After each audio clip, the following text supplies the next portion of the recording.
I funded my sister's extravagant wedding, but her in-laws had me uninvited. Stung by betrayal, I discreetly canceled all vendors, caterers, florists, and musicians, leaving the event in chaos. My sister learned a harsh lesson about loyalty when her dream wedding unraveled, and I reclaimed my dignity. Okay, Reddit, I need to get this off my chest and figure out if I'm the asshole here. This is a long one, so buckle up. I'm still reeling from everything that went down, and I'm trying to make sense of it all. I'm not gonna lie. This story involves family drama, a wedding, and me maybe going a bit nuclear. I'll try to keep it real and not make myself sound like some saint, because I'm definitely not. I'm just a guy who got pushed too far. The backstory. I'm 32, single, no kids, and I've been working my butt off as a project manager for a construction company for the past 8 years. I make decent money, not rich, but enough to have some savings and live comfortably in a small apartment in a mid-sized city. My younger sister, Emily, 27, has always been the golden child in our family. She's the charming one, the one who could talk her way out of anything, and our parents always doted on her. I love her, don't get me wrong, but she's always had this knack for getting what she wants without much effort. Emily got engaged to her boyfriend, Ryan, 29, about a year ago. Ryan's from a pretty well-off family. His parents own a chain of car dealerships and live in a McMansion in the suburbs. Ryan himself is a nice enough guy, but he's kind of a pushover when it comes to his parents, especially his mom, Karen. Yes, I know. That name.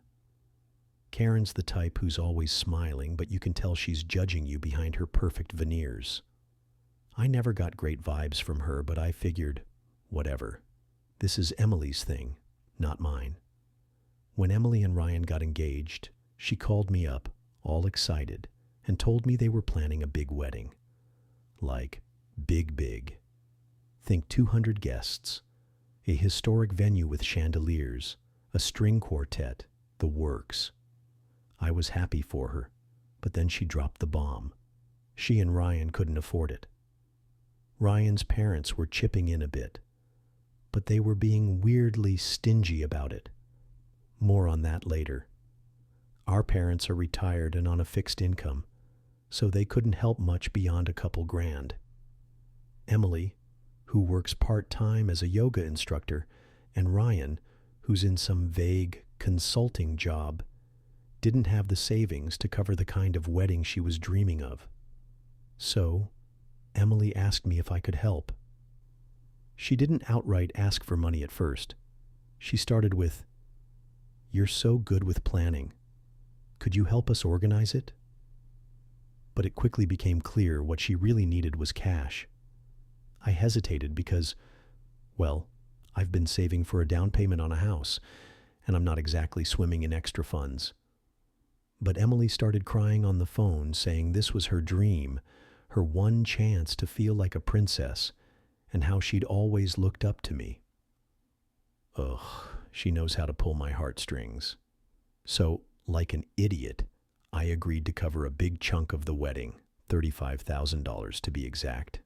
That was most of my savings, and I had to dip into my emergency fund too. I told her it was a gift, not a loan, because I didn't want her stressing about paying me back. She promised to make it up to me somehow, and I believed her. Planning the wedding. I didn't just fork over the money and walk away. Emily begged me to help with the planning too, since she said she was overwhelmed, and I'm so organized. I'm not gonna lie, I got sucked into it. I spent months calling vendors, negotiating contracts, and making sure everything was perfect. We booked a gorgeous venue, a restored mansion with gardens, a top-tier caterer, think filet mignon and lobster tail, a florist who could have been on a Netflix special, a photographer who'd done spreads for bridal magazines, and a band that played at some local celebrity's wedding a few years back. I also paid for the save the dates, invitations, and even Emily's dress, a $4,000 lace number that made her cry when she tried it on. Every time I handed over my credit card, I felt a little sick, but seeing Emily so happy made it feel worth it. Or so I thought. Ryan's parents contributed about $10,000, which covered the bar and some rentals, but they were weirdly hands-off otherwise. Karen kept saying things like, "Oh, we trust you to handle it. You're doing such a great job," which I thought was nice at the time, but now realize was just her way of dodging responsibility. Ryan himself was barely involved. He'd just nod along to whatever Emily wanted.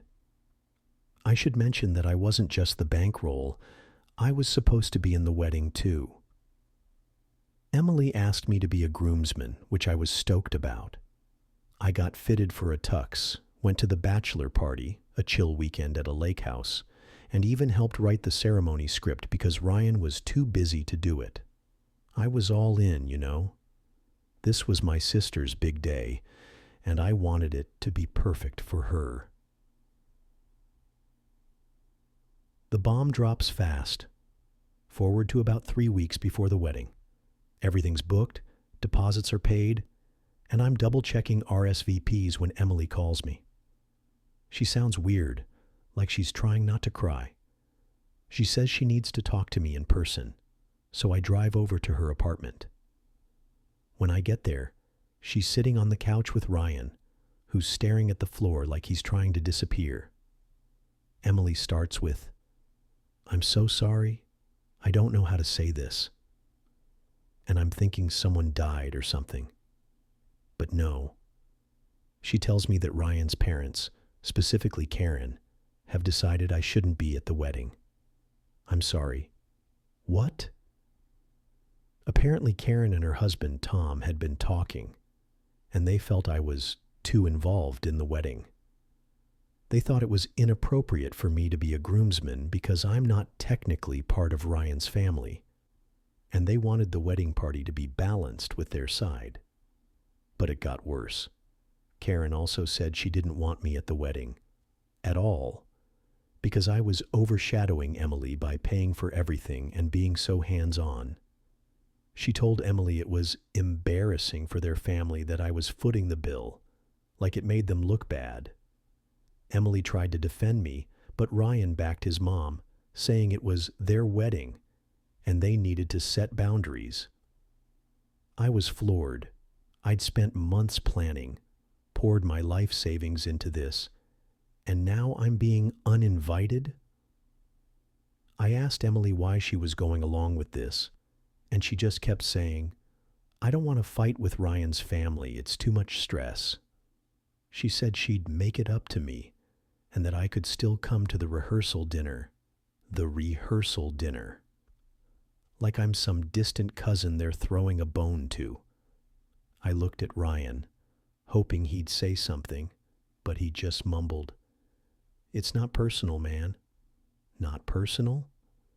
I was shaking. I was so mad. I didn't yell, though.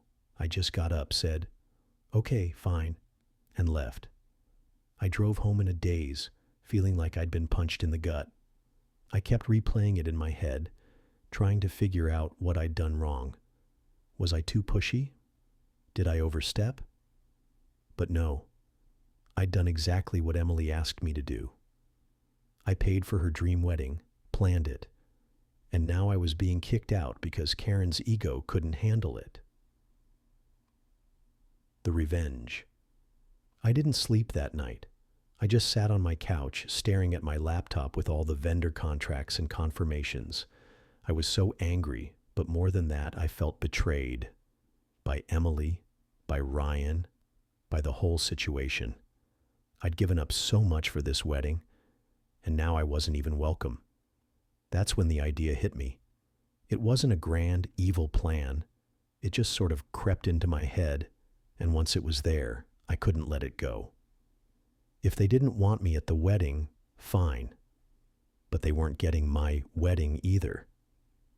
The next morning, I started making calls. I canceled everything I'd paid for. The venue? Canceled. The caterer? Gone. The florist, the photographer, the band, the rentals, all of it. I was calm and professional on the phone.